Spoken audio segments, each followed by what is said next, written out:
I'm going to start this video with a bit of a change of tack, talk about something other than railways.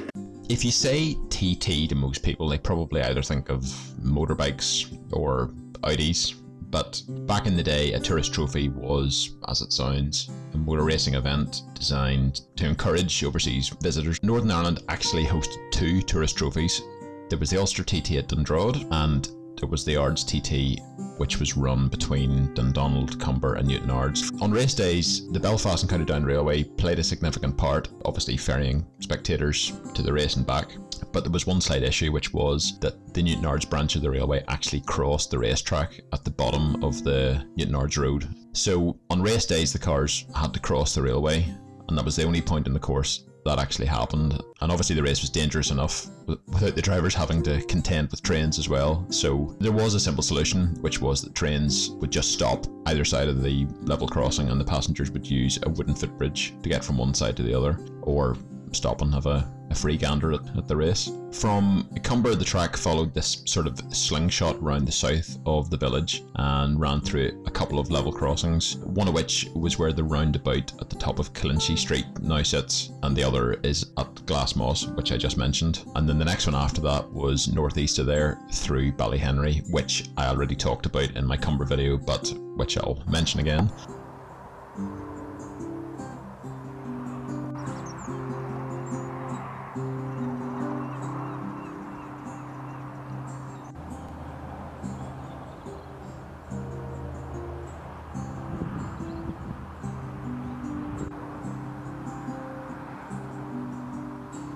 For two stretches, the old line is the road, so it's the bypass in Cumber that was opened in 2004 or something, and then the new bit past the roundabout near Little in Newtownards is also along the track bed, but the original embankment is still intact between those two bits of new road. And if you go exploring, there are a few interesting things.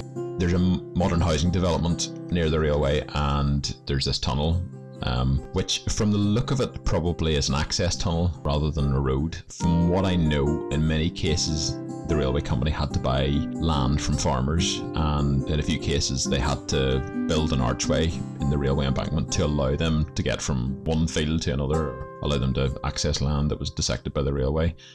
The Scrabo quarry actually had its own railway, which was used to transport stone from the quarry down to the main line. And coincidentally, actually, much of the stone in the railway's construction was Scrabo sandstone, so it's a bit chicken or egg. I don't really know which came first there.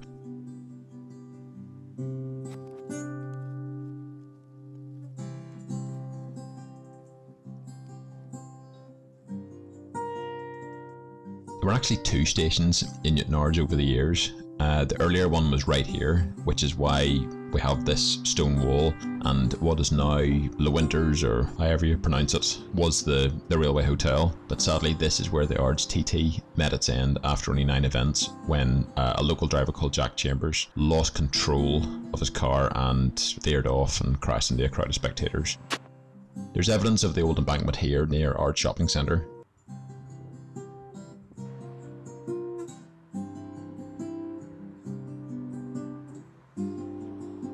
And also here at Talbot Street.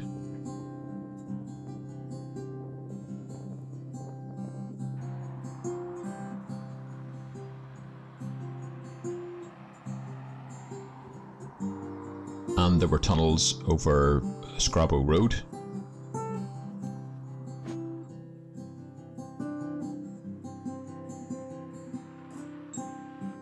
The Belfast Road.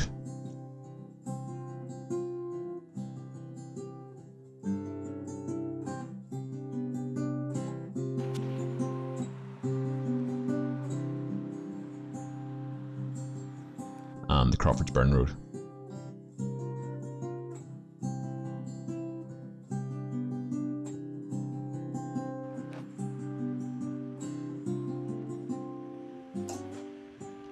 It wasn't long before the line was extended out to Donaghadee, and obviously a new station was then required, which was opened in 1861, and apparently wasn't that popular because it was now much further out of town, and even worse, it was uphill. So to make things a bit more palatable, the authorities built a new road, which on sod cutting day in 1887 was christened Railway Avenue. But I can't find any evidence of that name ever being used. Because it was Jubilee year, I'd imagine they probably renamed it Victoria Avenue pretty quickly, which is what it's called today. They also opened the station bookshop the same day.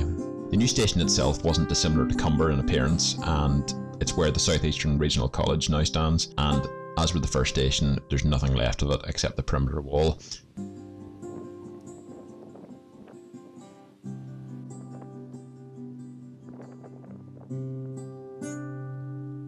Except for one thing.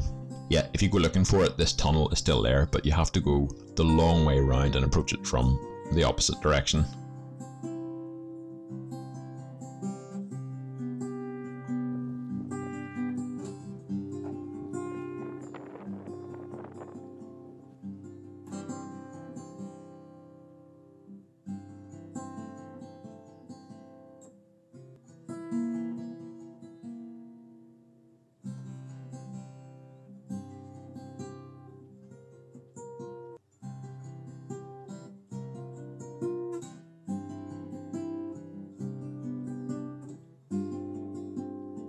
It was here that an employee of the railway called John Hatchell met his rather grisly end in 1902 when he mistimed his jump back onto the Donaghadee platform and was caught by the wheel of the passing train he was trying to avoid. Out the other side of the station, going towards Donaghadee, the railway crossed the Bangor Road on this bridge.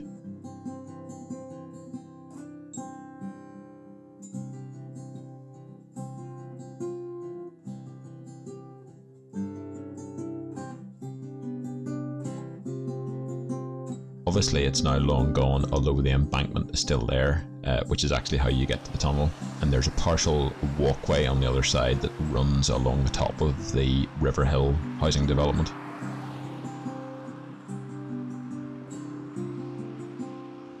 Like all the stations on the main BCDR network, Newtownards closed in 1950, but it made the papers one last time in 1954 when a ghost train ran away from workmen who were lifting the lines and clattered into a young man, breaking his leg.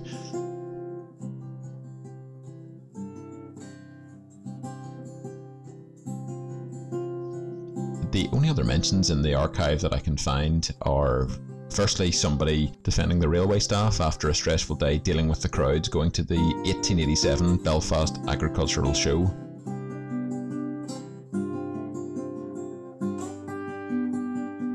An appalled customer begging the authorities to do something about the station's toilets in 1929, which doesn't really sound too different to now, really, does it?